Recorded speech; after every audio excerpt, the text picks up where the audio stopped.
Good morning, everybody. Or at least it's morning for us. 6:46 in the morning, to be exact. How you all doing today? You sound so suave in the morning. Yeah, you sound... Welcome to a special ASMR of Pixarspective. Welcome to the Smooth Jazz Hour, where... You know those ASMR videos where everything's quiet and nice, and then one person shouting really loudly at the very end? Are you sure that's just not a German coffee commercial? It's both. ASMR German coffee commercials, what's the difference? Okay, so let's say this real quick. We had a lot of trouble scheduling this. So, Yes. Oh boy. So, the only available time we had was 6:30 in the morning on a Friday. I have work in about 2 hours. We all have stuff where we need to do after this. I'm going to the bank literally after this, and then I gotta edit some more. But on the bright side, I've always wanted to try getting up this early, so we're okay. Getting up this early. This is You always wanted to try it. Why didn't you try it before? Because sleep wouldn't let me. Welcome, everybody. I'm RandomBystanderHere. I am the wash. I'm the loud one. And I'm Ira Glass. And our special guest CountRancid. And oh my god. The title is right. We're not reviewing a Cars film this time. There's no Cars 4. I thought we were doing Cars 4, guys. Did I watch the wrong movie? Oh god. So, hold on, we're gonna have to reschedule. Alright, tomorrow at 4:30 in the morning it is. We could do it at 3. 2. 1. Take it early. Okay, 1 in the morning. But no, basically, yeah, So after 3 Cars films, we wanted to give like something a little nicer. And something he was, excited to talk about. Yes. And Rancid wanted to talk about The Incredibles, but we did that already, so we wanted to have a compromise, and Incredibles 2 would be the next film all 4 of us would get to talk about together. Yes. I believe it is pronounced booby prize. In a way. What was it? Incredible. Incredible. Yeah, they dropped the from this title for whatever reason. Oh, did they? Yeah, I didn't even know this. Maybe because saying The Incredibles 2 is more of a mouthful. Yes, the cursed the. Basically, any movie with more than one syllable and then a sequel number sounds a little unwieldy. It's destined to fail. That's why nowadays sequels don't even have numbers for the most part. They have subtitles. Yeah. I'm surprised it's not called Incredibles 2. Jack Boogaloo. Rise of the Underminer. Oh, that's the video game. Damn it. Yeah. Oh. Yeah, we should for the podcast. I have an idea for the podcast. Let's all play the video game and then talk about it. Oh my god. Now then I'm gonna have to review the game.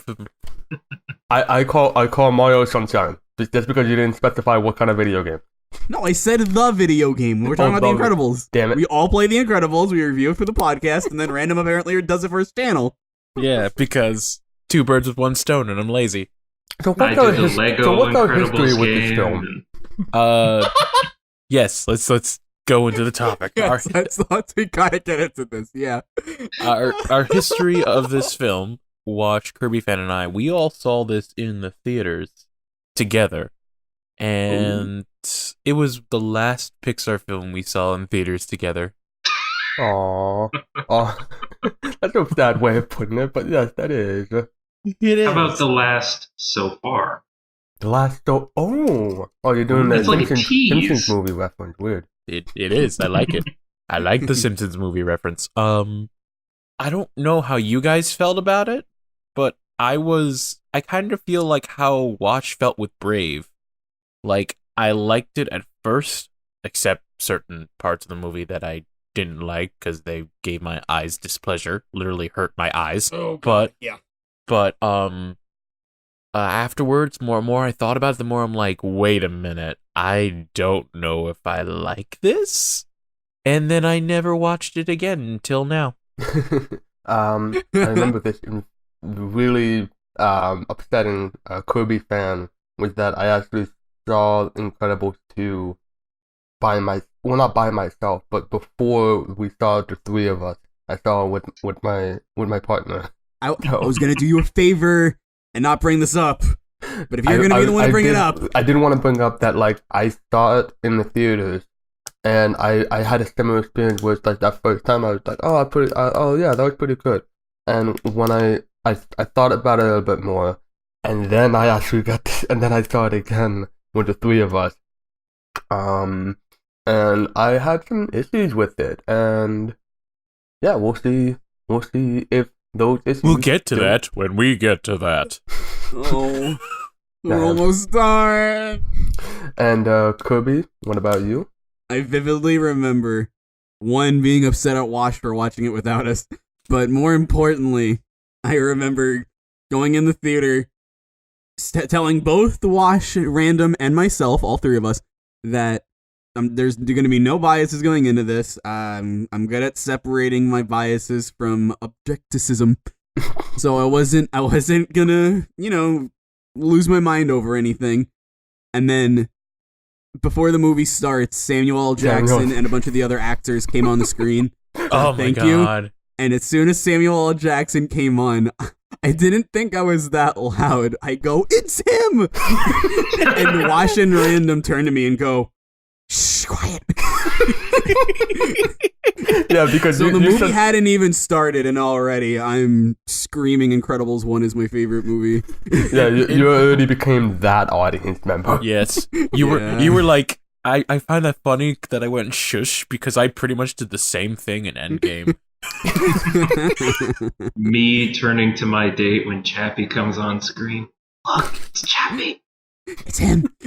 The first time I saw the movie, I remember liking it. As the other two did, I had problems, but unlike the other two, when I saw it the second time, because I saw it again with my mom in theaters, I liked it a lot more. A whole lot more. And then I saw it a third time, and we'll see. We'll see. You saw it a third time. This is my second time seeing it in general. And it's Wash's third time because he saw it without us. Yeah. And CountRancid. Yes. What's your history? Because we don't know that. So I know with the Cars movies, those are the ones like you've seen that day. Did you have at least some backstory with The Incredibles 2?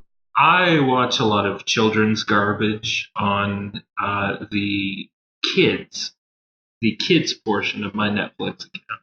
I have my main account, which I actually use for watching things I enjoy, a burner account, like a sort of burner identity, so I don't screw up my recommendations, and then kid stuff when I just feel like watching kids crap.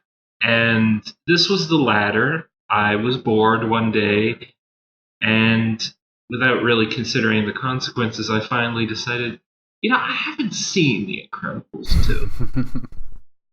And sure enough, I watched it over a single afternoon, and I thought there were some bits that I was impressed with, and a lot that I was very neutral on. But this interest in those bits made me want to possibly revisit and explore The Incredibles with you. And then I was told that you had already finished that episode, and now you know the rest of the story. And then you were roped into being in the movie with Lightning McQueen. That's the famous Owen Wilson impression. Yes. It's stellar. Good chow. By the way, there's the spot-on Mater impression. And do you want to tell us more about your experience watching this again, Rancid? I've been awake for 19 hours. Dude. I knew that after a certain point, if I tried to get some rest, I would fall asleep and I wouldn't wake up in time. But I didn't start to feel tired until well after that. So I'm pretty much I've pushed through the wall at this point. I'm in the zone, but I'll be honest, fellas, it's not looking too good down here. Mm-hmm. I'll be honest, we are all as tired as Robert Parr was at one point in this movie. One more hour in the rankings, and then you guys are home clear. But listen, at the end of this episode, we're sending this over to Auntie Edna, and then we don't have to worry about it again. Yes, exactly. Of course not, darling. Which one of you wants to do a plot synopsis? Because it's not going to be me. Am I the only one awake enough to do one? I'll attempt one. Okay. Yeah, go for it. Yeah, I'll Rancid. I'll get the honor. Okay, so this one, no doubt disappointing both the people that loved Rise of the Underminer and the Incredibles comic series. This one takes place directly after the first, so all that continuity is out the window. They're not only back to square one, they're slightly worse off than they were before. And remember, their house was destroyed last time. So it turns out that in the meantime, there's this person that is voiced by Bob Odenkirk and looks exactly like Bob Odenkirk, for that matter, who wants to legitimize the concept of superheroes. Sort of bolster their image in the public eye. And to that end, he recruits Bob and Helen and Lucius into his little private scheme of wearing body cameras, doing stuff that can later be scrutinized by the public for any potential hanky-panky. But of course, this leaves them open to the machinations of the nefarious screensaver. Dun, dun, dun. Screenslaver, rather. It's a very clever pun, you see. Who controls people through TV screens. Because remember, this takes place, I believe it takes place in 1962. It's a very different 1962, of course. Yes. Very different. There are still certain cultural trappings. They watch The Outer Limits and Johnny Quest on TV. Oh, that was so surreal. No, I know. And they have the Quest Labs in the city background as well. And so it's like, is this a licensed Johnny Quest TV show? Like, is it based on the adventures of the real Johnny Quest? I don't. Not to be confused with The Real Adventures of Johnny Quest, which aired in the 90s. I thought like only college would be having all the questions. I wasn't expecting Incredibles 2. You just gotta get the right people to ask the right questions, and then Exactly, and Rancid always asks the right questions. Also, there's a second string team that Winston Endeavor is also cooking up at some point. It never really comes to anything. They're more useful as foes than Oh, you mean allies. the Overwatch reject? You got the whole team. There's Junkrat. there's Void, Crossbar, Eurotrash, Big Person, Reflex. yeah, the other big person, Owl Freak, and Burp Gramps. Owl Boy. Everyone's. It's Owl Boy from the video game Owl Boy. Oh, I'm just gonna say real quick. The owl guy, whatever his name is. Do you remember? Okay, you probably don't remember. But have you ever seen the villain from Ukulele, Captain B? Oh my God. He does look remarkably like Captain B. Yeah, He does.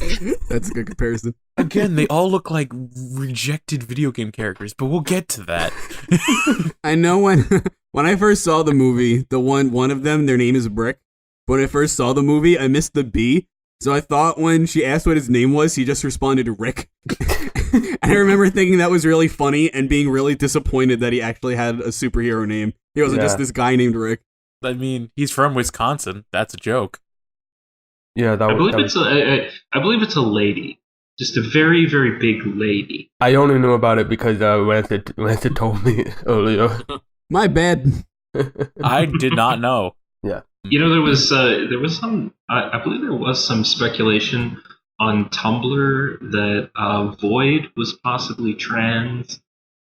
But you know, that's the thing, is that you get so little representation in actual media that you have to start reaching a bit. Yeah, It's unfortunate. Yeah. like the lesbian couple in Finding Dory that were there for a second. There was, wait, where was that again? Oh, it was the one that was. Oh, I had to like explain to you the whole movie just to get up to that point. Let's not. All right, welcome to Finding Dory Pixarspective, everybody. I'm whatever the joke that I made in that episode. And it is now 7 p.m. and we are wide awake. Yes, I'm actually We all getting. missed 7 work. p.m. We all missed work. Rancid has been up for well over 24 hours at this point. All right, so I still haven't eaten. no, I just finished eating, but my allergy medication is not kicked in. I need to blow my nose.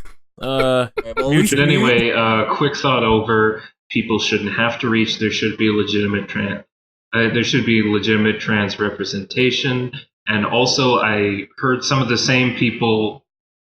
That's a good capper to my thought. But I also heard some people speculating that Evelyn was an alcoholic. So people sometimes just do what they want to. that's a right. Okay.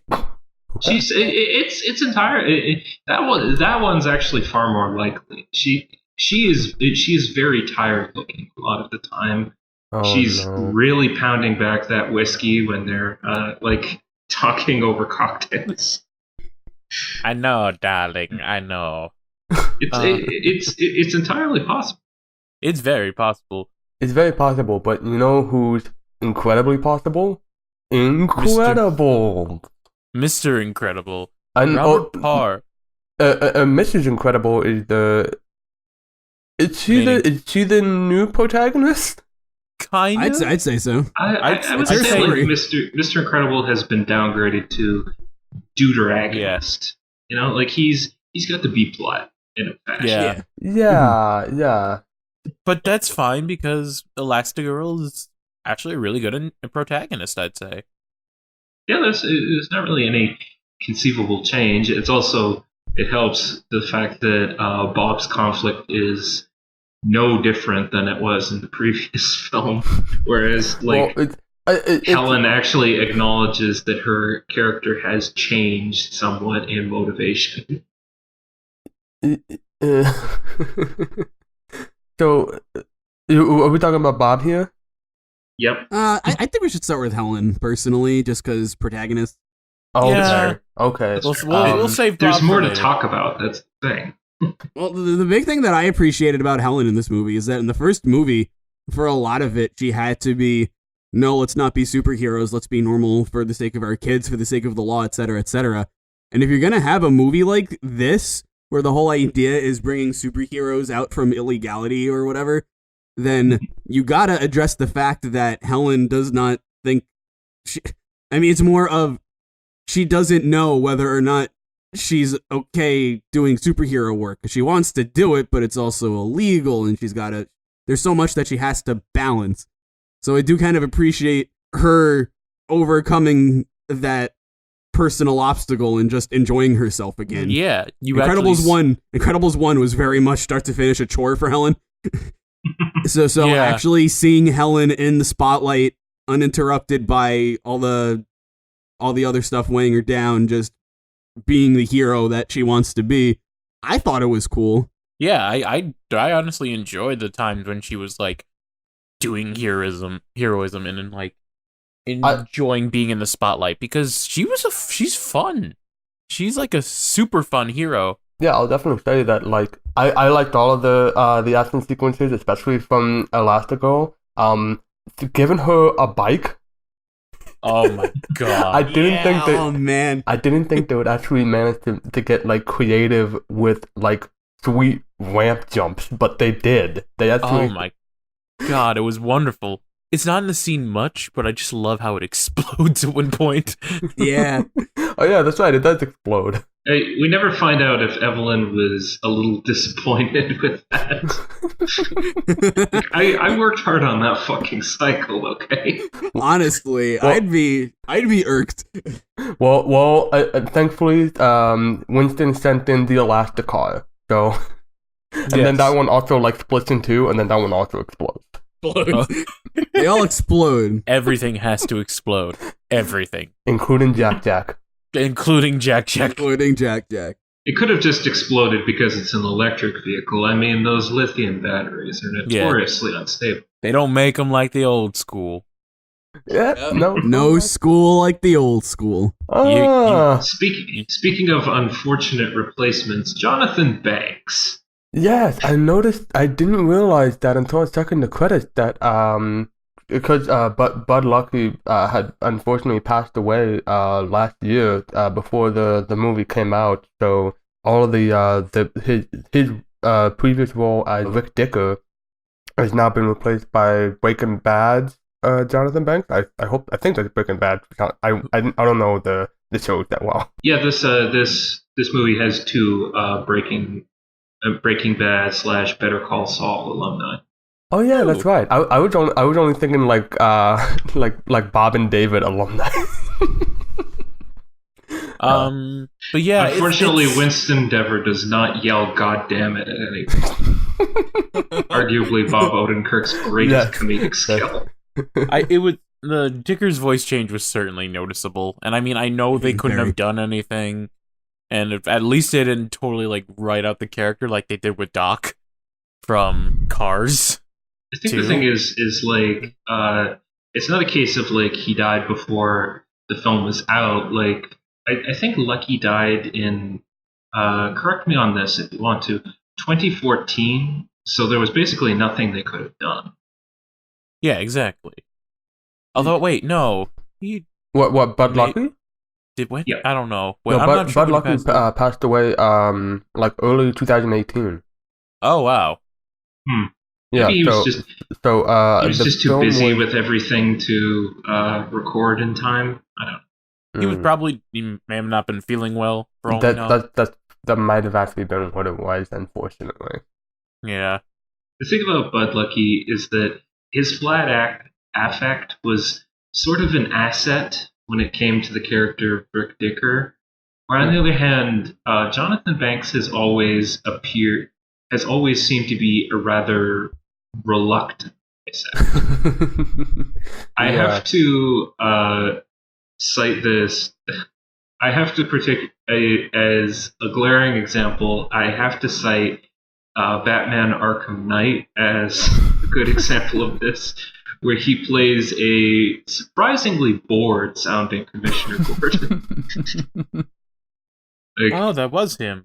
Yeah, it's been very long since I've seen Dark Knight. You gotta do it, Batman. I got a call from your Uncle Jack. Terrible. Just terrible. Batman, Your daughter's in danger. Batman, we're closing up the Supers program. Yeah, they shut down the program. Show a little emotion, please. It was kind of sad, but thankfully they're not in the movie much. So yeah.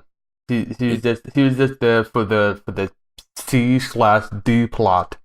It might as well be a D plot of Violet and the boyfriend. Tony. So I guess the C plot would be Jack's burgeoning powers, because they have a little bit more significance / resonance. And the E plot is math. The E plot is the horrors of new math and or fucking around with a fully automated house. Yes. Was that supposed to be a reference to anything? Like Winston just says outright, "Oh, it's built by this reclusive billionaire. He didn't want to be seen, so it just has a bunch of secret passages for no reason." That's a reference to infidelity, I think. Oh my god. Well, look, that's what I got. Whom among us has not installed a mistress hole in our own particular mansions? It's a billionaire requirement, apparently. Wait, they had to talk billionaire to billionaire. The billionaire. God fucking damn it. I wanted to get that one out of the way. I mean, Does this I mean did- that Winston killed that guy? Because I'm starting to understand that's what that means. So, It's a euphemism. Maybe for he was a murder. twist villain after all. honestly, I though, like the implication that like Winston immediately catches on when Evelyn reveals her scheme. Like, oh, what did you do? Not again. He's so Evelyn, pissed. for this is the fourth time now. But by the way, I didn't realize this until I looked into the I strongly disagree. I didn't realize this until I looked into the credits, but I just realized the puns that his name is Winston Dever, and the sister's name is Evelyn Dever, Evil Endeavor. It's not subtle. I have a lot to say about this twist villain that I, Okay, Dude. okay, yes. but we'll get to that we're because still we talking- haven't. We need to get to Parr, Robert Parr. We need to get to Mr. Incredible. I feel like the Robert Parr stuff is probably my favorite in terms of plot, because I like the yes, we're going back to where we started, but in a way it's as a coworker pointed out, it's kind of going to an area of a parenthood that Rob never explored, which is what's happening on what was happening on Helen's side during Incredibles 1. Yeah. While I enjoyed Elastigirl's character and personality And action sequences? and action sequences, I really liked Bob's like way of just his struggle for tackling like modern life, because he's like, oh, this will be easy, and by He's end, the one who volunteers at the very beginning. He's enthusiastic to do it because he and, assumes like his moment's right around the corner. and not only that, he assumes like if I can save the world, I can take care of kids. But we wind up like getting to the point where his like eyes are totally bloodshot and he hasn't slept in days. And it's not only, and it's like all of it is mostly his fault because he just refuses to call for help because Yeah. he's Mr. Incredible. He's got this, and it damages him in the long term. At first, he's actually getting like he's gotten it, like he's staying up and helping his son out with the homework and stuff, and trying to help with the boyfriend problem. Not well, mind Not you. well. Not well, but we'll talk about that. Definitely not well. We'll talk about that. But then like after some time, especially once the Jack thing came up, it was just like slowly like picking at him, and it was just wearing him down, and until he was nearly comatose like all of us are right now. I have to wonder on some deeper subconscious level if he wasn't slightly jealous of his infant son. I think he was Like- he was definitely more jealous of like Helen at points. Yeah, Like, that was yeah, that was the it's- thing I noticed. It didn't really get resolved. It's just kind of like the jealousy It part. It was just like it just didn't get brought up again. Like you could tell he actually like wants to be happy for it, but he can't let his ego go. He can't be Mr. So-and-so. He's got to be Mr. Incredible. Mr. Like- Mediocre. Like it's interesting that this movie gives him essentially the full range of suburban ennui. Originally, it was his grinding commute in the tiny car that could barely fit his giant body, working away at the gray cubicle farm of Insuracare. And now he's experiencing it from the flip side, the thankless job of being a mother. Yeah, it's not easy. It's not an easy job from what I've seen. And His house is slightly better, but This is the hardest part of any parent's life, I assume. he's still it's not like he doesn't care about his family. It would be very, very easy to write that Bob is resentful for his family and it would make him look like a jerk. But they didn't do that. He does care. He does want his Bob cares, but the problem is that you think about it, he hasn't really spent much time around his kids. That was my major problem with the Bob plotline, was that it was finished and then there was still like half an hour, 25 minutes left in the movie. It suddenly became a different thing. Yeah. Like, that was the stuff that I really liked about the first Incredibles movie, was like, even during the final action sequences, like all the different plot lines were coming together at that moment. Like Bob realizing, like being honest with himself about like not wanting to lose his family, and Violet getting her groove back, Dash like finally getting the sports that she needed, and it was like all of that was coming together in that at that final sequence, and then here the plot was finished, and then they did an extra thing to give the kids some action sequences, and it's like fine, but it's fine, but it. We'll get to that when we get to that. Like it's just a series of. It's like Bob being tired, strung together by several key scenes, like the helping Dash with his math montage, the excruciating family outing at the Happy Platter. Oh my god, that was so embarrassing. That was honestly like, honestly just like from a, what the fuck is wrong with you, Bob?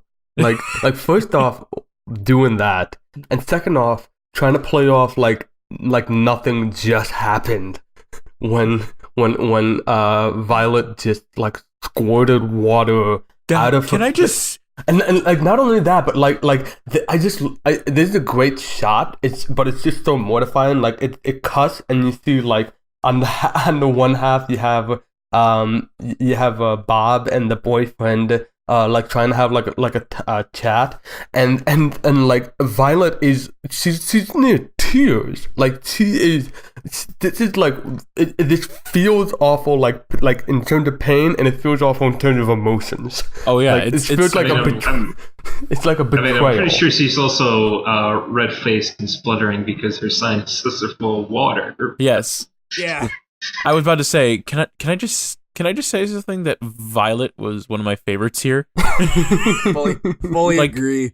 I thought this on my first funny. viewing. I thought this on my second. I thought this on my third. She did a great job. I really liked her character. I wasn't so much into the plot line that just kind of came in, like all of a sudden, of having to take care of Jack. Like that because like that stuff was just, it showed up in the first 5 minutes, and then it was resolved in the last 5 minutes, and there wasn't really. It felt like, oh, we gotta resolve something. But I did like Violet a lot. Oh my god, her facial expressions killed me. I mean, the squirting water scene is a good one. The the garbage disposal scene is a source of great faces. I renounce superheroes. Definitely one of my favorites was when Bob is on the phone with Helen and she's asking if everything is okay with Violet and her date, and Violet turns invisible so that Bob doesn't see her. But not only can you blatantly see the clothes that she's wearing, but she's also crying really loudly. And not only that, but she's also heading over to the freezer, getting a pint of ice cream, and just getting a giant spoon. Oh, it's a wonderful gag. It's a great gag. One of my favorite facial expressions for her was like when she's like depressed about like Tony not showing up, and then Bob like subtly lets out that he was responsible with Digger, and you just close the fridge door, and you just see anger incarnate. It was Digger. It's just it's so good that you even realize that it's, aside from Dash, who has absolutely nothing to do. Like, the thing is, it's so fun and so rich in character interactions that you don't really notice it's going nowhere. Yeah, that was something. That was my major problem with that. Like it. Yeah. Like she's in the same spot that she was in the beginning of the film, and I'm fine with that because that means we get a. I'm fine with that in terms of characterization, not so much in terms of plot. Yeah. I think this is another point where you can compare it to the first movie and how at the end of the first movie everybody had evolved. Yes, absolutely. Like spoilers. The Incredibles 2 is not as good as Incredibles 1. Yeah. I mean, we don't know. The rankings haven't happened yet. I think by comparison, and I doubt that the rest of you are going to jump down my throat for this. I did not like the Jack stuff at all. I'm torn. It just went on. Well, the thing is, do you know what was the great part about The Incredibles 1? That reveal at the end was for two reasons: novelty and brevity. Yes. In this movie, we have to deal with what is probably a solid, I guess, added up throughout the runtime, 14 minutes Something like of that. Jack antics. Yeah. And buddy, I'm telling you, I was ready to check out by the end. Here's my major problem with Jack. He has no rules. Yeah. Things just happen, and it was because it was especially frustrating because like it was seeming like we have a set number of superpowers right here.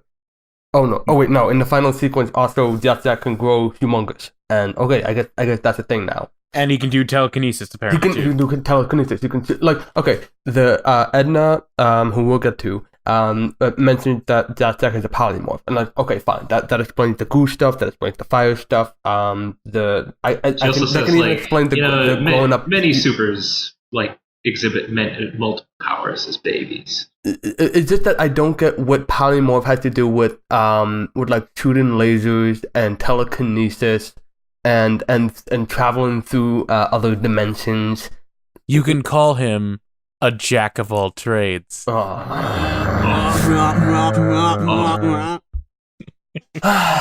yeah, I've been waiting to use that one for a while.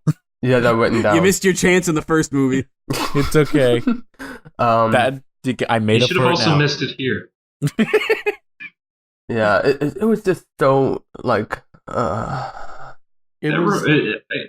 guess it was amusing to storyboard and it looked direct fun. that raccoon sequence.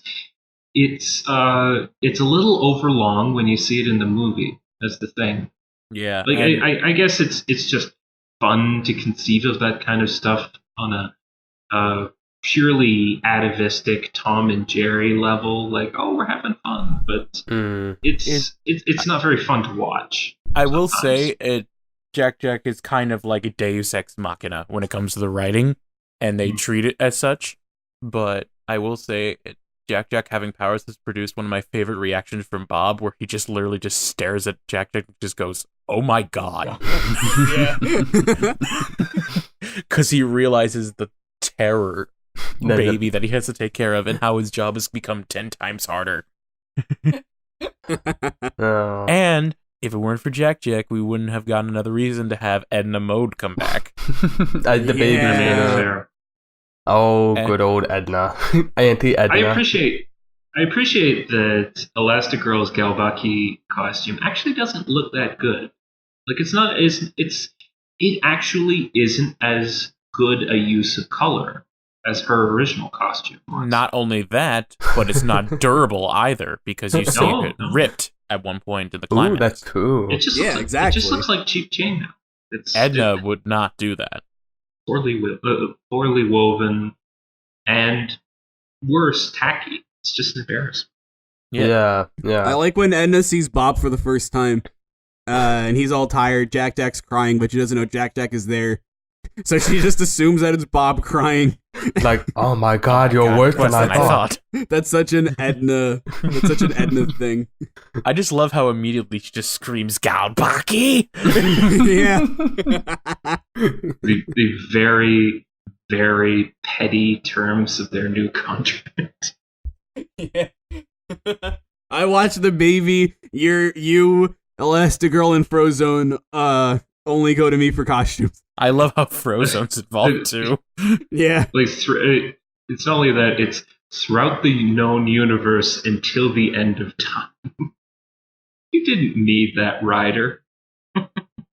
It was. I like Edna.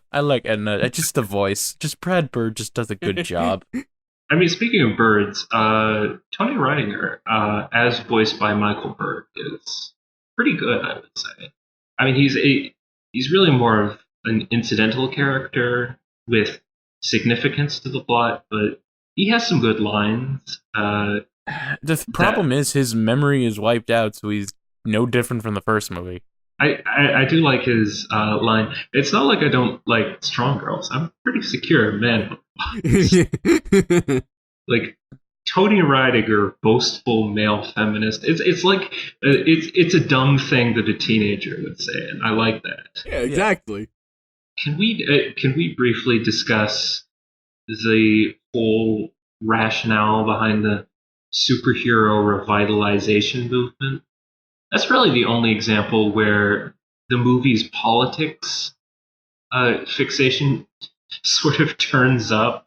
The last one, of course, people interpret it as an objectivist fable. You know, you have to have exceptional people. Everyone can't be the same. There's got to be some people that are better than others.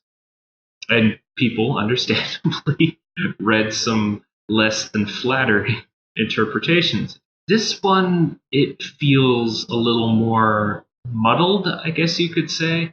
Like there's sort of this anti-authoritarian, libertarian thing that's present in the first movie. Like, you know, politicians don't trust people who are fighting for good. It makes them nervous. Or one line in particular stood out to me. It's Winston's line that I had to write down in full. People don't see the fight or what led up to it. They only see what politicians tell them to see. They see destruction, and they see you. And this line of thinking is almost the exact rationale for why, instead of like legitimately cracking down on brutality, a lot of police forces now are required to wear body cameras. Yeah. And it's sort of a preventative measure. And I don't know, has it led to more sympathy, or has it led to a lot more revelations of police brutality? But also, like, it's only because of, like, politicians that, like, superheroes have it. Wait. It's due to politicians and some little freak murdering a bunch of them on an island. You know, those are the two main problems you can expect to encounter in your role. It's a flaw with the film itself, but it's also an attempt to get supers legal so that there's an Incredibles 3 and they don't do this plot again. Well, then what? I know where they go. All right, so in fairness, that was kind of a big deal in the first movie that superheroes were illegal, and they did end the movie with the whole idea of them doing superhero work again. But so it was kind of implied maybe in the first movie with the ending that maybe superheroes wouldn't be illegal again. So it's not so much a flaw in the first film, but logically thinking, no, superheroes are still illegal. This is something from the first movie that didn't get resolved. And I do totally believe that there would be people in a position of power that would still like superheroes and would want them. There's always going to be somebody who goes against I hate to put it like this, but the political norm. Mm-mm. Yeah. I guess In this case, it just so happened to be a nerd. I guess what would be appreciated is that, like, we only really get to understand, like, the public reaction from like Winston's choice, and like it's up like 72% or something like that, but we don't. It still takes a bit to get to the. We mostly encounter the public through surrogates, like people watching TV at home or in shop windows. Yeah, a news anchor. We don't being get hypnotized that by the screenslaver. We don't get the apparent hostility, except from some cops, and maybe politicians. The inexplicable, terrifying child. Oh yeah, that one child with the picket sign. Was she hypnotized? That scene? I know. That is actually, it really bothered me. It's don't not that get it's it. not. It's not that it's not bad. It's just kind of. It feels all the more chilling because it's not explained at all. Like, did Evelyn hire these two people just to specifically undermine Ellen's confidence? Like, okay, you're paid plants. You got to mingle with these people. Evelyn just wanted to fuck with Elastigirl. And just like, okay, we're gonna get this little kid to just have a sign, but it's instead of a protest sign, it's just gonna say, "Screed slavers still out there." So wait, so Incredibles 2 now explores astroturfing. it's a perfectly valid option and all, but I prefer to think that the kid thought of it on her own. and the mom was like, okay. I support this, honey. Maybe she's trying. Maybe she was I trying support to this, but maybe- encourage her. Like, you know, Maybe let's go It's outside. creativity. you got this, honey. You can still catch him. Did we already talk about Evelyn? Well, okay. We didn't. Before we talk about We didn't Evelyn, talk about either of them. Okay, actually. let's talk about Winston, the not twist villain, even though it was completely setting it up to be a twist villain right up until the actual twist villain showed up. Yeah. Oh my god. What are you suggesting? Are you suggesting that Winston was set up as the transparent twist villain? I could have bought it. I never. I mean, would like, guess. I mean, I really thought it was gonna be Jack my first time around. I really thought the movie was leading up to that, but I thought the twist villain was gonna be Tony. oh god, Remember when so he much said of his memory when- that's his tragic backstory that a supervillain needs. when He had when his memory he, wiped. when he said, Yes. "I think it's tap," my bones chilled because I was just That's at good the tap sheer water. horror. Winston. I love Bob Odenkirk a whole bunch. Really big fan of Bob. I can't say a whole lot about the character beyond the performance, though. Yeah. he's not well used. Is the thing. He's literally just a walking red herring. Exactly, and it was so, especially, good lord, that I wrote this line down. A memento. Oh my god. That was Like- that What was is this? Persona awful. 5? What the fuck? That was awful. That was so bad because it was like, come on, you could have done this a little more subtle. It was like we were starting to forget about like who's the screen flavor, and then he says that, and it's like, oh my god, are you saying that the billionaire is a bad guy Again? again? It's unfortunate because I'm probably alone on this one, but I really liked him. No, I But- liked him too. It's just But that it's he's a walking. It's how he's used in the story. It's why. Yeah. I was really my doesn't second, have- my first viewing. I wasn't crazy about him just because. But the second and third viewing, I really got into how excited he was about superheroes, how much of a nerd he was, how 'Cause much it he mean- reveled in the little things, like telling people that made him hold on the phone to hold. I'll call you back. Oh, that felt good. If an excited nerd was a billionaire, that's what this guy is, and I really like that as an idea for a character, and I like how he does kind of break out on his own in the end, and he's got a lot of really funny one-liners and a great performance. The character, I really don't have much issue with, but it is how he's used in the story. It's just Yeah, I think that's why I enjoyed him more second time around, because the whole first time it's like, oh, okay, he's a twist villain, he's used as a red herring, That But was the- now that we're like, yeah. okay, he's not a twist villain, let's actually see him. We know it's genuine, and that makes it better. yeah. Yeah, it's but unfortunate But that- at the same time, you don't forget that first viewing where it's just grown. and especially like that one line I just said, a memento. What it's like the shot and the performance. It just See, that one I actually will like. It's another one of those things where you don't forget the first viewing. That's a huge groan. Yeah.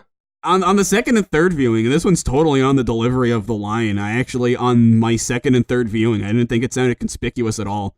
He looked genuinely happy to hand it to her, and he just actually made it sound from a performance standpoint. From the performance writing and the standpoint, shot, it's way from a zoomed writing up. standpoint, it's stupid, but from the delivery and the character standpoint, I came off genuine to me.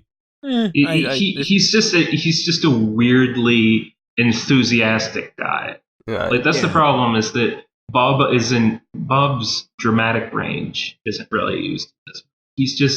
He's always enthusiastic. He's almost always happy. He's just kind of a Pollyanna, and that's not very interesting. That's a good way. There's that brief moment where like he blows up, and it's clear he's still hiding some trauma over his father's death that he's processing clearly different from Evelyn. And I will give credit where credit is due. They do have an argument, like where she thinks supers, she thinks that supers you shouldn't have relied on supers, and that he should have just had him in the that was safe room. immediately dropped. And that was their attempt at foreshadowing, but it didn't really work that well. And it also delivered one of my favorite lines from Winston. I disagree strongly. I disagree strongly. We're not here to talk about that right now. There's like a brief echo on his voice when he says it. That's the thing, is that I did appreciate the sound editing in this movie. It's very good. There's a lot of good little things about this movie. There's a lot of pan. There's a little bit of reverb. It does make characters sound like they are in a room with each other. Yeah, which is tricky to do. And while I did like the small things, the big things, like Evelyn being the twist villain, I did not like. I didn't even like. Out of all the twist villains, I did not want to be a twist villain. I think this is probably the top. And this has gotten us back to like the Toy Story 2 problem, where it's like once we know it's a twist villain, it's like, what do we have left? Like watching Evelyn like before the twist, where she just like okay, they have like a couple conversations, but then it's just like most of it is just like her standing in the background like watching, and then that's it. After the scene involving the twist, a twist villain is just a villain, and not a particularly good villain. Well, I mean, come on. Last movie you had Syndrome, and then it's just... Well, okay, but the thing is, like, Syndrome was... the only reason that we can consider him a twist villain is because, like, we first knew him as Buddy. You're not affiliated with me. At least he was revealed at the end of Act 1. And it's like, okay, he's the villain now. And now we're along for the ride. But with this, it's like it's just dragging his feet, trying to. I mean, it also helps that like there's been a progression of time. He's actually a somewhat different character now, in that like his resentment has bubbled over the years. With this, it's just you're a lady that seems perpetually drunk. And perpetually hungover, I'd say. That's a good one. You have no particular skills of your own beyond mechanical engineering, and you mostly rely on hypnotized goons to do your bidding for you. Yeah. Not that can't work in itself, but it's hard to take that confrontation on the plane seriously, because it mostly relies on Elastigirl getting hypoxia from oxygen loss. Deprivation, yeah.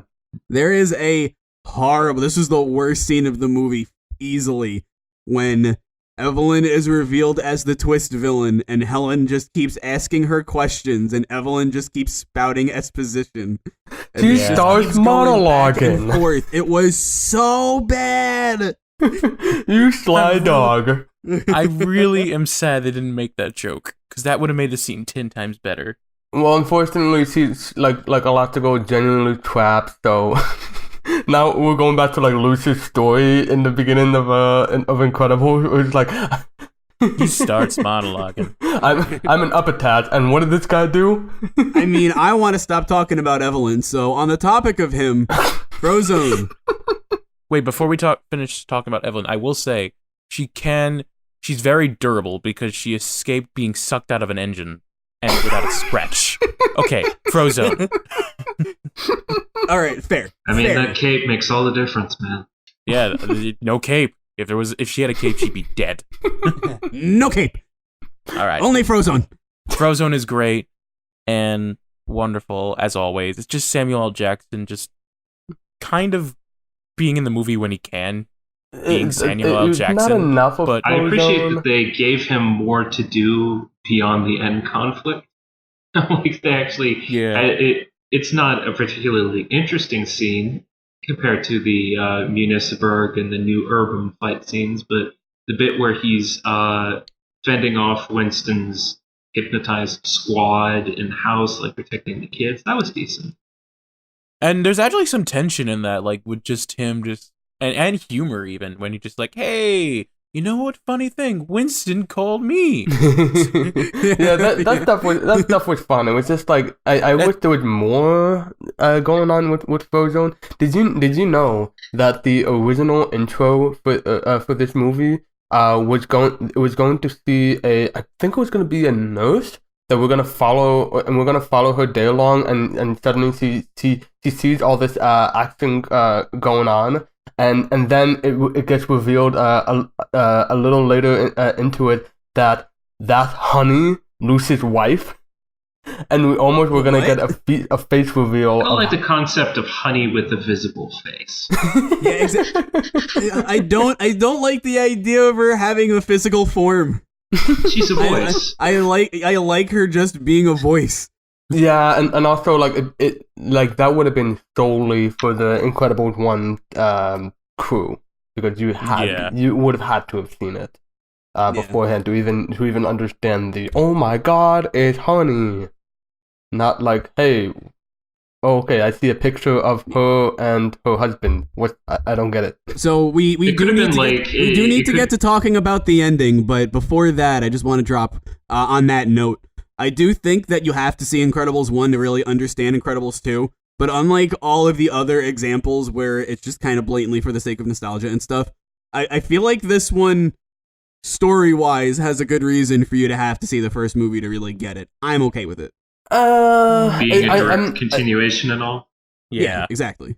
I can get that. It's just like the stuff with Tony Reidinger felt like a little too heavy on the remember Tony Reidinger. There were some points where it did get a little like where they laughed about their house burning down. I was like, it's cute, but also it was like you know, my husband used to listen to the police scanner, and I used to be mad at him for it. What a hypocrite I was. And then yeah, that one felt forced. Yeah, that did. I did appreciate. I by contrast, like the bit where Bob basically has to choke out his approval, and Helen just comments, "Oh, that was excruciating." That was a decent line. Some lines better than others, unfortunately. My favorite shot of I know we already talked about Frozone, but my favorite shot of Frozone is when he finally realizes Jack has powers, and you're just staring at like it's Bob who's like barely lucid, just about to fall asleep. Jack sucking on an ice piece, and Frozone's just like wide-eyed and just confused and terrified. And then like Jack was trying to. It's like she looks like he looks like he's about to cry, and Lucy just brings up another ice box. Like okay, here you go. Like he just summons a little spear, water. Yeah, that was some fun stuff. Again, I wish we could have seen more of Frozone. Num num. I don't know why that made me laugh. All right. We gotta quickly talk about the ending. Yeah. Okay. I didn't like. Yeah, this whole plot feels like the two libertarian themes just kind of jostling for each other. Like on the one hand, you got like, oh, special people should be special, and you can't stop that. But you're also interfering with other people's rights to not be shot. Did you think about that? And on top of that, there's the kind of centrist. We should be officially sanctioned, and then we can all do all sorts of stuff. Yeah. The ambassador. played by Isabel Rossellini, if you can believe it or not, who was just wasted. Yeah. And like that stuff especially felt like really rushed. The we have to get this bill out because it felt like we Helen was barely doing like superhero work. Like I don't know, like how long She behaves like, more how, like a notary public than an ambassador. Like her entire job is just apparently to sign a thing. like how long like how much time do you think has gone over this movie? Because Elastigirl is back in public, and suddenly they have like an international agreement in a matter of a couple weeks. Yeah, like days, for, I'd say. Winston says at one point, I know things are moving fast, but I have an announcement. And it just kind of breezes over it. yeah, Like the entire... It's like they were trying to do the Beauty and the Beast thing, where like they don't know how much time passes, but it's still kind of weird that it seems. And that stuff just goes against like all the stuff they kept talking about, like Americans more trust a monkey than they do Congress, and it's like, okay, but Congress is actually getting a lot more shit done than you're giving them credit. This is something that would be taking years to get done. Yeah, Which and they just do it in what a like few minutes. and that's what like what Rancer is saying, that like stuff like this should really be like, it's like a constant struggle, and it's and then it's just, but it has to be wrapped up in 2 hours. So we have to finish that runtime. You know what I will say I really liked about this movie? I'm not going to forget to bring it up this time. Oh, They bought a lot of people back from the first film. One of the people that they bought back, Michael Giacchino. The music. Okay, I got buddy, that out. I don't know about that one. Like, there are moments where Michael Giacchino's music on this one, it's not as good as his first score. Like, there are moments that Definitely not. it makes like Nelson Riddle's Batman seem kind of tame by comparison, because there's always like the big brass stings whenever something's happening. Bum, bum, bum, bum, bum, bum, bum, bum, bum. And then, at a moment of particular action, you've always got to have, like, the lip trills in the brass section, like, down. like it felt. And that's kind of interesting the first time. After 10 times, I get a headache. This was like, surprisingly, like Coco's music is more subtle than this. Yeah. And more benign. It felt less like Incredibles, felt more like James Bond. I think that was because I think I remember us talking about that like super quick in the first movie, that was they originally were gonna get the James Bond composer, but they got Michael Giacchino to try to make a James Bond homage, but the first movie did it much better. There's less use of leitmotif. Most of the score is just reiterating the Incredibles theme, like the Incredibles quote-unquote family theme, over and over and over again. And it's a cool bit of music, I won't lie, but you need a little bit more than that. Yeah, I agree. Yeah. When John Williams scored Superman, he didn't just have the Superman march, okay? You need to write shit. Wash, you were mentioning something? I was gonna mention that like we're almost out of time, and we didn't once mention Dash. He was kind of he got the car, and then he didn't. He's totally getting that car when he grows up. You wait a couple of years, and then Dad takes you out for lessons. It's obviously like Dash wasn't like a stellar character in the first movie, but he had an arc. He had a beginning, middle, and end. He had a driving force. Math is not a driving force. No, it's not. And it just became along for the ride. Like his and like at the end, he just came off like really careless. Like he seemed to have already forgotten that they have an iPad that they can use to track Jack, but he just like where's Jack? Like that was it. And of course, Jack has to break the pad with his giant baby finger so he can have more shenanigans where we don't know where he is. I really don't like the Jack stuff. I'm sorry.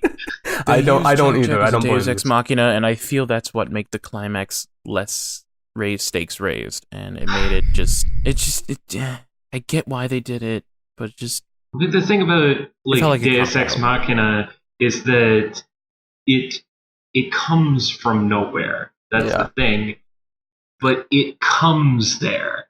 It's not like it's always there. Like they enter the fight with Jack and they leave the fight with Jack, and really the only factor is his unpredictability. All right, final thoughts. Let's change it up. Let's start with our guest. Okay. Yeah. Yes, CountRancid, what are your final thoughts on The Incredibles, The 2? I didn't hate this one. That's the thing. I had a lot of times when I was enjoying myself. You'll notice we talked a lot about the action scenes. I do love those action scenes. Even if, among our more sensitive viewers, that the screenslaver fight is probably going to give you seizures.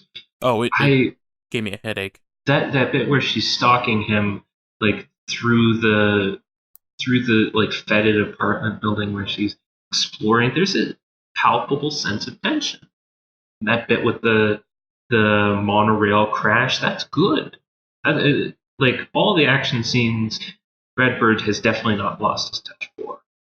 But if you want to watch a Pixar movie about superheroes, watch the original Incredibles. If you want to watch a Pixar movie about family, watch Finding Nemo or Coco. If you want to watch an animated movie about a rubber-limbed woman featuring a giant drill, watch the Steven Universe movie, which has recently come out. I'm just saying, you have many options. You will. I should mention that it only recently came out as of this recording.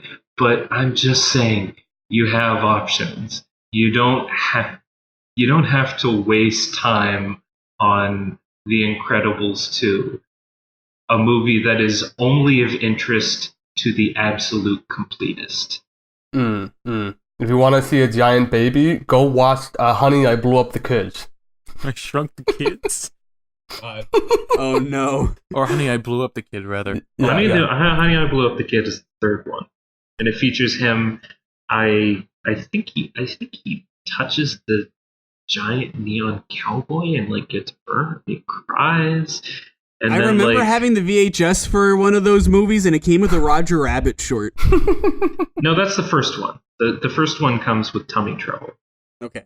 Oh, I don't know which Shrunk the Kids movie we were talking about. Which Honey movie? And the Honey franchise. Guys, we're going to do our Honey-spective next time? No. No. I can't wait for the Honey extended cinematic universe. I'll go next, I guess. Go ahead. I did enjoy a lot of this film. Like, the action scenes are great. Elastigirl is fun. Violet is even more fun.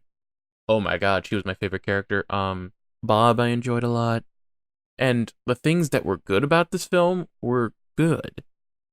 It's just that, compared to The Incredibles, this definitely is not as incredible. Sorry. And there's just a lot I don't like about it. Like, I feel the climax is rushed and relies too much on Jack. Jack's random powers is kind of annoying, even though it shouldn't be.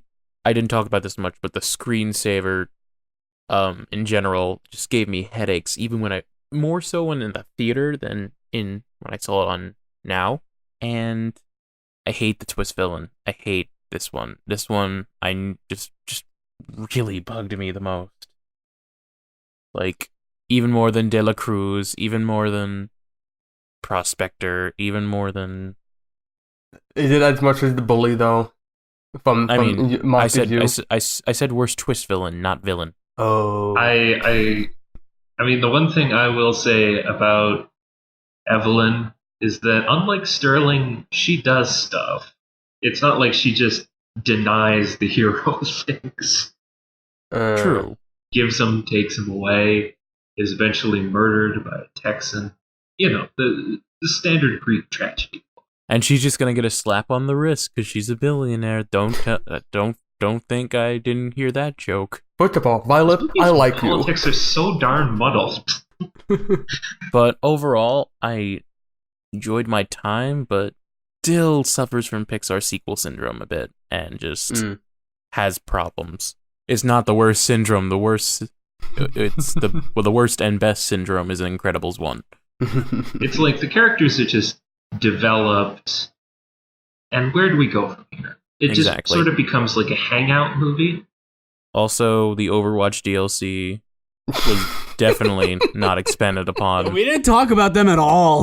We talked about them at the very beginning, but we rushed over it real quick. If anything, Void is the most recognizable and Void is like the stand out of them all for actually having a personality and everything like that.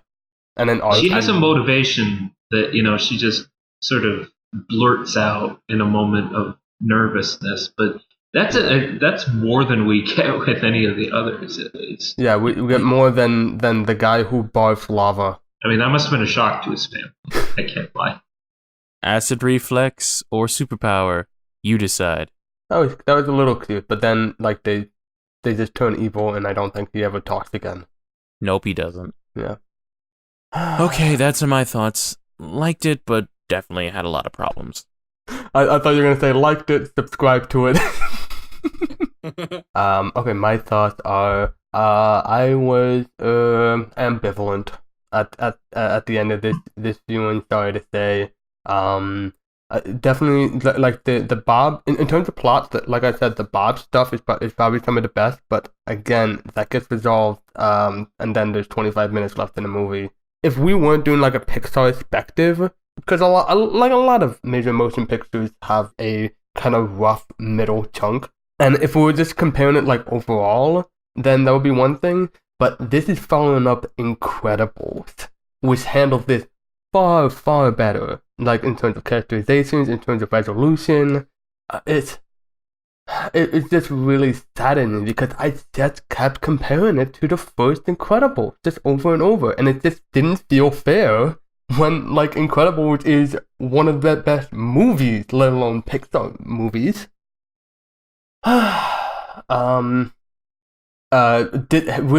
Really did not care for Jack. Dash was there. Violet I enjoyed a lot, although the fact that I assume her superhero name is Violet, that raised a lot of questions for me. The action sequences were definitely dazzling. I can't say I enjoyed this most of the way through. Maybe like 50-50.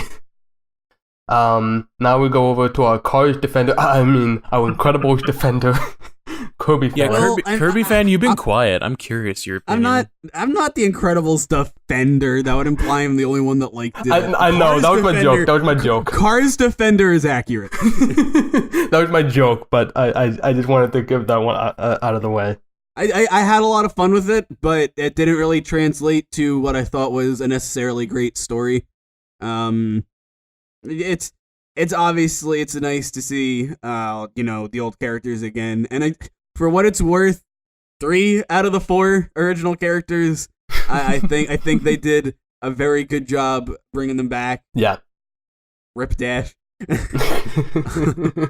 There's merit to be had here, and as a sequel to The Incredibles, I think this was a good direction to go, and there were a lot of things that I liked about it. In particular, I will say, the Jack stuff aside, this movie was just under 2 hours, but it really didn't feel like they wasted a lot of time. Obviously, the Jack stuff does take up 15 minutes of the movie probably, and that's a fair amount of time. But if you could say the Jack stuff was a waste of time, and that's it. If you could actually narrow down what the waste of time is easily and say that's it, and still have a movie that's pretty much an hour 45 and not have a lot of it feel wasted, I think that's pretty good. It's just that a lot of the time that wasn't wasted, it could have been a lot better. But like I said, I had fun with it. Obviously, comparing it to the first movie, for me, it was never going to top it. But I'm kind of in some weird middle ground between my first viewing and my second. I like it more than I did my first time watching, but I like it less than I did my second. Okay, that's interesting. Definitely, I think it's one of Pixar's better sequels, but it's... Random said this. It's still a sequel. It's still a sequel. Yeah, I think maybe the second viewing allows you to focus on less on the story and more on the action scenes. Like, you know when they're going to start and so on. Yeah. I think that a similar thing happened to me, and that was that at least was a little heartening for me. All right. It's funny. It's funny that you're talking about like it's one of the better sequels, considering like the run up of sequels we have to compare against. Yes. Yeah. Yeah. Speaking of comparing against, we have a list. Oh boy! Before we get this is always the best part. So we'll start with Rancid. Rancid, you currently have a 3-film list. I am so sorry, but you have from the bottom up Cars 2, Cars 3, and Cars 1. So okay, I'm not gonna go through that whole process, but where would you place Incredibles 2? Incredibles 2, I gotta put it just slightly above Cars 1 for having slightly more what I felt was emotional depth, but mainly the action stuff. Cars, I've said before, I said it on the Cars episode, racing, even animated racing, is pretty boring if it's not directed in a spectacular fashion. So, and that's what these action scenes were, spectacular. Yeah. So I'm afraid by a slim margin, Lightning McQueen loses the race. Well, that was the whole point of the moral of the first movie, so... It's okay. He's going to grow as a person now. Yeah. He's going to grow and then completely forget about that by the next movie. And by the next movie, I mean Cars 3, because Cars 2... Doesn't exist canonically anymore. Speaking of, our current average ranking from the bottom up is Cars 2, followed by Buzz Life, followed by Good Dinosaur, followed by Cars 3, followed by Ratatouille, followed by Brave, followed by Monsters University, followed by Toy Story 3, followed by Dory, Finding Dory, followed by Toy Story 2, followed by Cars, followed by Toy Story 1, followed by Monsters Incorporated, followed by WALL-E, followed by Up, followed by Finding Nemo, followed by Incredibles 1, followed by Coco, and at the top is Inside Out. And I have to make a note that Brave and Monsters University are tied. So now it becomes a question of, is Incredibles 2 going to break that tie? And it might. There's some potential. They're so far down the list, I can't remember. I think they're like in 12th. They're tied for 12th or something like that. Like something really pathetic. Like something really pathetic. Anyway. It's not exactly the Cars episode. Like that was an example of stakes. This is a race for the middle.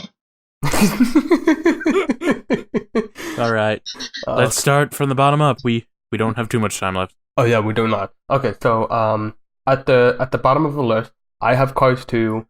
Kirby, you have A Bug's Life. Random, you have The Good Dinosaur. I'll start. Obviously, Incredibles 2 is the better second film. Over Cars 2. I laughed, and that's good enough. Kirby, is Incredibles 2 better than A Bug's Life? I wanted to prepare a quote for A Bug's Life, but I forgot. But yes, it's better than I never thought I would see the day. I don't want to keep using that one. Where KirbyFan would put his quotes over his Pixar ranking. What?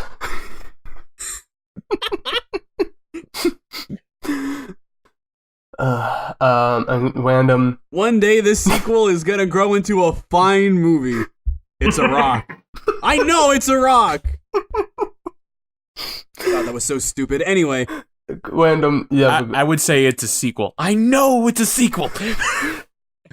Random. You have The Good Dinosaur. Better. Okay. Yes, it's better than A Good Dinosaur. Moving on. Kirby and Random, you both have Cars 2, and I have Cars 3, second from the bottom. I'll start again. Obviously, this is better than Cars 3. Like, Cars 3 was honestly, like... Wait, Cars 3? Yeah, I have Cars 3 second from the bottom. Really? Yes, I do. Yes. I was very, very mad at Cars 3. It was honestly... I don't remember that. I do. Okay, well, thank you, Kirby. Because that's all I can say, Random. What? You're gonna have to listen to the Cars 3 episode. So Cars 3 is worse than Cars 2? No. Cars 3 is second from the bottom. What? You're still not awake yet. Oh, yeah. Okay. Oh, okay. Yes, you're right. I forgot you have Cars 2 on the bottom. I'm sorry. You're still not awake yet. So now I'm gonna ask you, is Cars 2 better than Incredibles 2? Wait. Incredibles 2 is better than... Incredibles 2 is Cars 3 better or worse than Incredibles 2? Incredibles 2 is better than Cars 2. And Cars 3. Okay. We haven't gotten there yet. Come on! Is Kirby, is Incredibles 2 better than Cars 2? Yes. Okay. Moving up. Random and I, we both have A Bug's Life, and Kirby, you have Monsters University. I'll start. Incredibles 2 is better than A Bug's Life. Random, is Incredibles 2 better than A Bug's Life? Yes, it's better than A Bug's Life. Okay. And a better John Ratzenberger in this one. In Incredibles 2. Yeah. It pretends to be like this vengeful surface dweller, but he's just an asshole. He just wants money. My drill. We can all relate. Kirby, you have Monsters University. Is Incredibles 2 better than Monsters U? It's definitely better than MU, yeah. Than Amiga? I didn't even hear that. It's better than Monsters U. Oh, okay. Incredibles 2 is better than Monsters U. MU. Oh, okay. Who's tired now? Oh, we're using You marketing too. speak now. What a weird sentence. Who's tired now? I still am. Because it's me. Okay, moving up. Random, you have Cars 3. Kirby, you have The Good Dinosaur. I have Brave. Random, is Incredibles 2 better than Cars 3? Yes, it's better than Cars 3. Okay. Kirby, is Incredibles 2 better than The Good Dinosaur? Yes, I think it's better than Good Dinosaur. Okay. And I definitely say that this is better than Brave. My internet connection is getting really bad right now. It's really... This is really bad. It's really bad. It's I'm sorry. really bad. I can It's This just must be like... thrilling to listen to at home. Yeah, I can Really, honestly. I can To everyone, we're sorry. I can, Yeah. Well, no. Thankfully, he's gonna edit it so like we can understand him because he's recording on OBS and that doesn't require. He's recording on Audition. That doesn't require internet connection. exactly. So it'll be fine for the audience, but for us, it's annoying. But it's okay. We'll be fine. We're cutting all this out already. I volunteer a Pixar first. Can I read the list? Do you have the 3 list? I don't, but I can. Okay. If you send them to me real quick, I could do it. Man, second to last episode and we're already still making history. Yeah. Don't send the link. Just post it in the chat, please. Yeah. As text. Yes. Oh, perfect. Okay, so what do we do? Where are we up to now? We just finished the Brave, Good Dinosaur, and Cars 3. Wash. Do you say? I'm not used to this. Is Okay, so moving up. Wash, is Brave better than what's it called? Wait, I already said Brave. Is Brave better than Cars 4? Is Incredibles 2 better than Brave? I already said Brave. We're moving up. Wait, so Brave wins. Brave is better than Incredibles 2. No. I already said that Incredibles 2 is better than Brave. Oh my god! Incredibles 2 and better than Brave. Great. Thank you. Kirby fan. Is Incredibles 2 better than A Good Dinosaur? We already said this. We already did that? Great. Okay. And for me, it's Incredibles 2 is better than Cars 3. All right.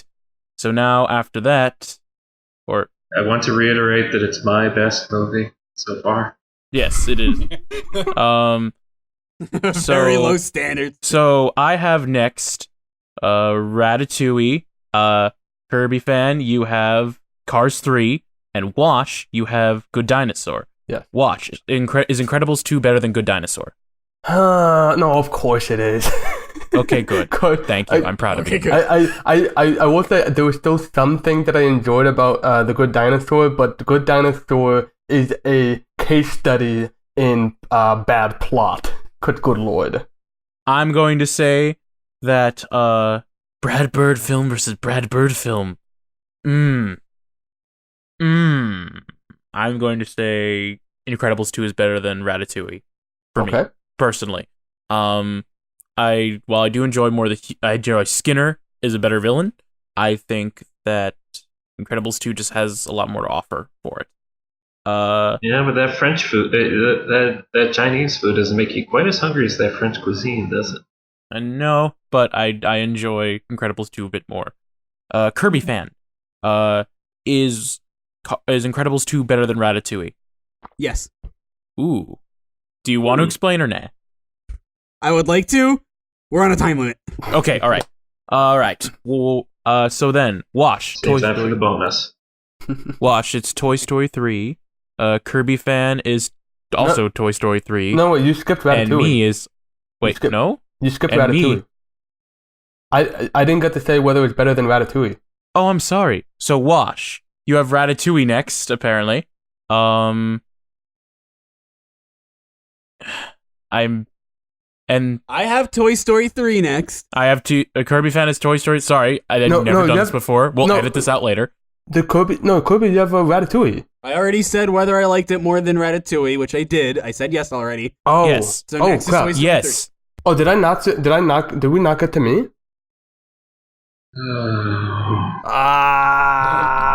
I've been awake for 21 hours. Can we hurry this up so this poor guy can get sleep? Yes. Yes, it's better than Ratatouille. Better than Ratatouille. Good. All right. So we're all on Toy Story 3 then. So Watch up next. You said Toy Story 3 is up next. Kirby fan for you.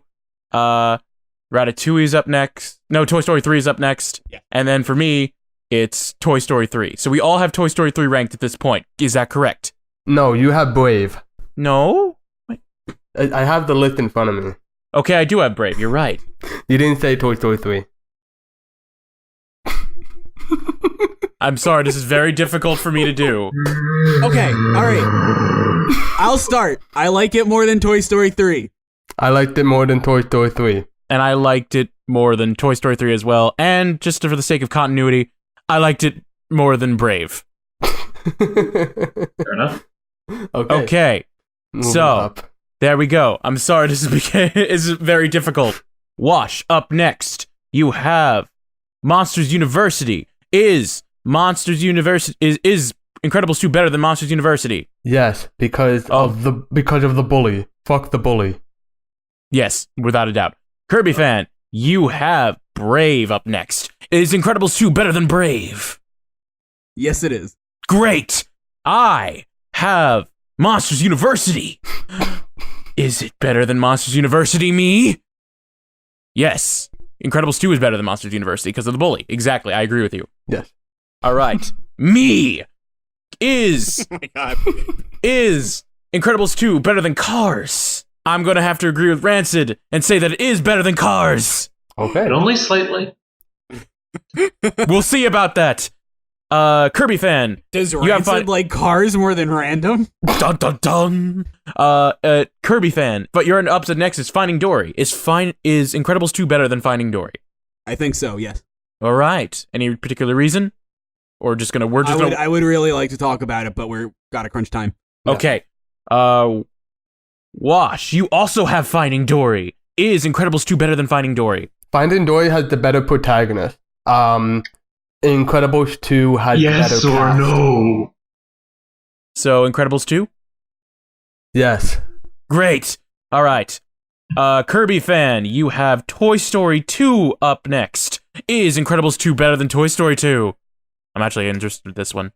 Yeah. I'm sure everyone is tired of hearing me say this at this point, but I have to keep regurgitating this. I care about comedy. Toy Story 2 is Pixar's funniest movie. Therefore, I prefer Toy Story 2. All right. Is that all you want to say? Time. Great. So that's one down.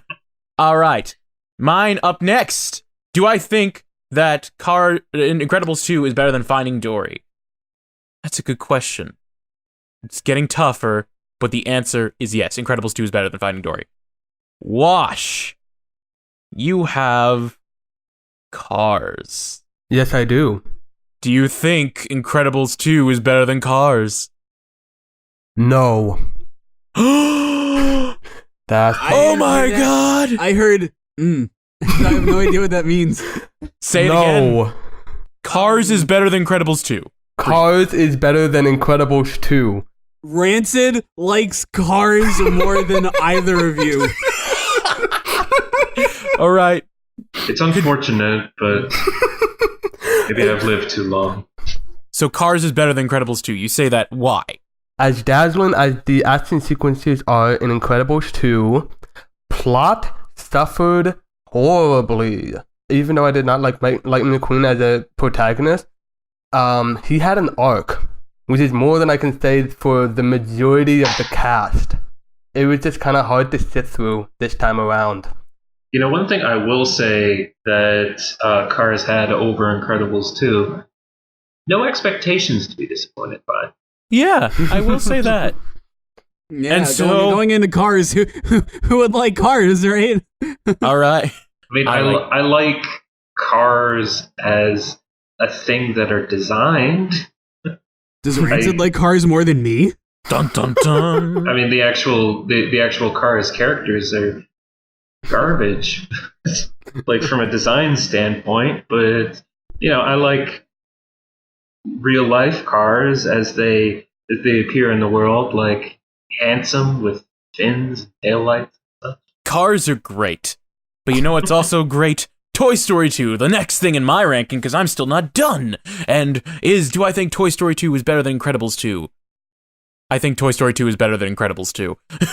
Okay. Yeah, I agree with you, Kirby-fan. It's funnier. I like it better. I like the characters more. I think they're used more in Toy Story 2. And I hate to say it. It really pains me to say it. I think Prospector is a better twist villain. Ooh. Wow, that is a point. I really want to have this discussion because it's an actual discussion to be had. I don't like Evelyn as a twist villain. I'm sorry. And I don't like her either. Don't worry. This is a very interesting discussion. Random. I'm going to send you the spoilers. I'm going to send me the link. Okay. We are from the bottom up of the ranking. Cars 2 at 8 points. Bug's Life, 10 points. Good Dinosaur, 13 points. Cars 3, 14 points. Ratatouille, 20 points. Brave, 22 points. Monsters University, 22 points. Glad to see things haven't changed. Toy Story 3, 23 points. Finding Dory, 31 points. Incredibles 2, 34 points. Toy Story 2, 38 points. Cars, 39 points. Toy Story 1, 42 points. Monsters Incorporated, 45 points. Wall-E, 47 points.